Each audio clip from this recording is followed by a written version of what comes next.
Bharatiya Janata party Nanded लोकसभाचे विद्यमान खासदार प्रतापराव पाटील चिखलीकर यांना मोठ्या अंतराने पराभूत करून काँग्रेस पक्षाचे वसंतराव चव्हाण यांनी नांदेड लोकसभा जिंकली।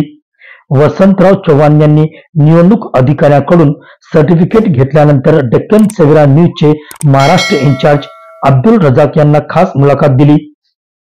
आज आपण नांदेड लोकसभामध्ये विजय झाला तर आपण किती मतांना विजय झाले? किती मतांना विजय झाले? आज नांदेड लोकसभेची निवडणूक झाली। त्या निवडणुकीमध्ये मला जवळपास 60,000 मतांधिक्य मिळालं। 60,000 मतांनी मी विजयी झालो। आता जनतेनं आपल्याला काय कॉल दिला? जनतेचा कॉल आपल्याला समोर कसं काम करणार?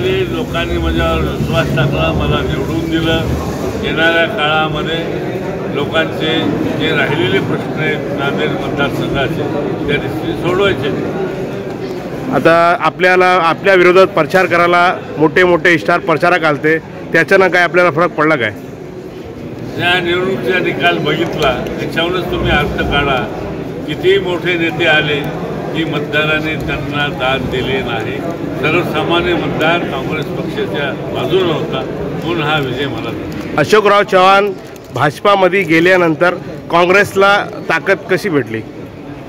अशोकराव चव्हाण हे BJPमध्ये गेले, ते एकटे गेले, सोबत काही 4 लोक गेले असतील, पण या नांदेड जिल्ह्याचा मतदारसंघातला सर्वसामान्य माणूस काँग्रेस पक्षाचा कार्यकर्ता हा जागेवर राहिला आणि काँग्रेस पक्षाला मतदान केलं, म्हणून हा विजय मला मिळाला।